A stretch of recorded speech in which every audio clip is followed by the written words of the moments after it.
Ride-hailing competitors to Uber and Lyft are already preparing to seize the moment if the industry leaders decide to pull their services in California while fighting a new labor law.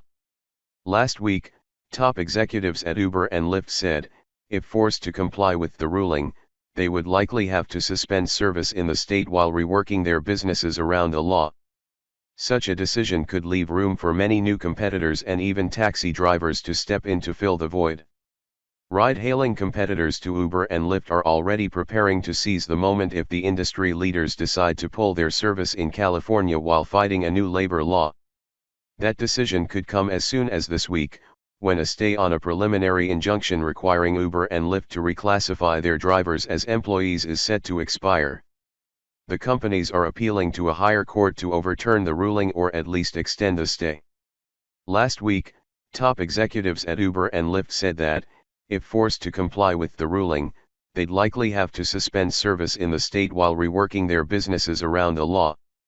Both companies said they'd need time to make the necessary changes and rehire drivers as employees.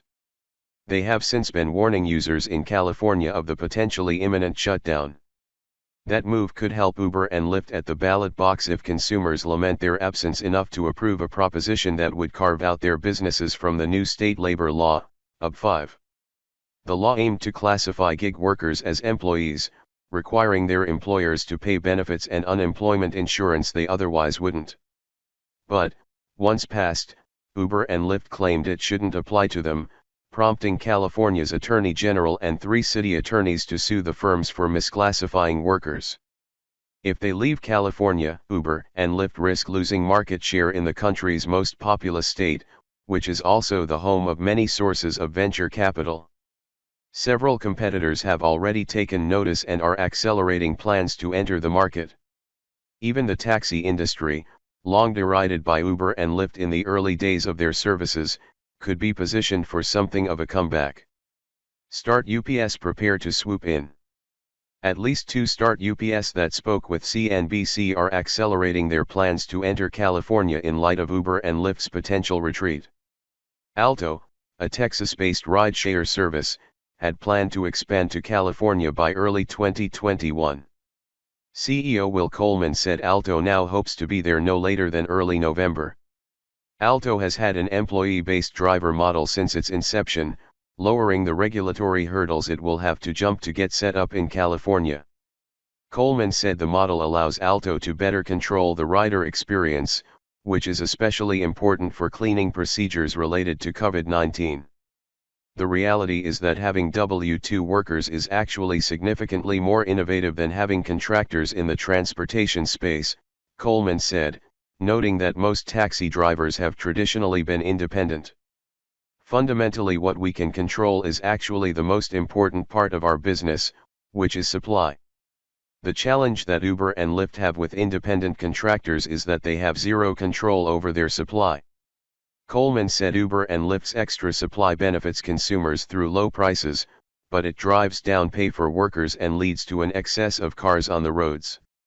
At Alto, rather than incentivize drivers to go to less populated places with surge pricing, the company forecasts demand to optimize its fleet. Coleman acknowledged that means drivers are slower to arrive than Uber and Lyft, but said Alto has prioritized other parts of the experience. We're never going to be as quick as Uber or Lyft, Coleman said. In many central business districts you might be able to get an Uber or Lyft in literally seconds if not a minute or 2.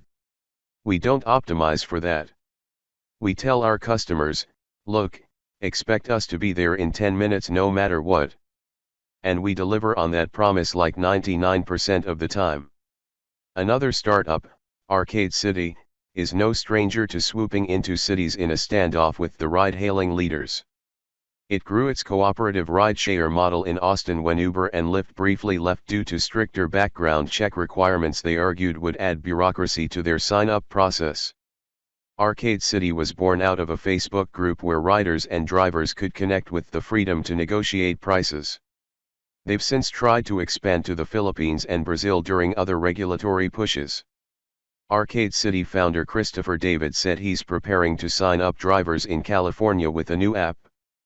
The service doesn't yet collect fees from riders or drivers, but David said he anticipates making money down the road by offering services like credit card payment processing to those who use the service. David said he wouldn't shy away from using some of Uber and Lyft's early tactics to enter a new market if regulation doesn't keep up with new models of transportation. There's always going to be some amount of friction, having the existing systems becoming accustomed to the new innovation, David said. To that extent, we absolutely are doing things similar to Uber. We are explicitly borrowing at least some pages from Uber's playbook. But, he said, Arcade City aims to value drivers more than he believes those businesses have demonstrated. Another ride-hailing service, Wings, already operates in San Francisco and is working on converting its drivers there to employees. CEO Christoph Baumbach sees it as an opportunity to discover if employment-based driving gives the company more control over its standards, especially with the new demands of COVID-19, which requires additional cleaning and protocols for drivers. All these things really point toward having more of a relationship which is more an employee-employer relationship, Baumbach said. Because if you work in an independent contractor model, there's just a number of things that you're not supposed to do. Really clearly directing the driver of what to do or even providing PPE personal protective equipment to be able to protect them is typically something you wouldn't be doing in an independent contractor relationship. Baumbach plans to use his San Francisco market as the first to test the employee model before possibly expanding it to cities in other states in which Wings operates, even if they don't mandate employee classification.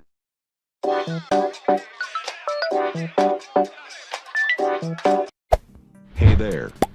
Subscribe to my channel. And also press this bell icon.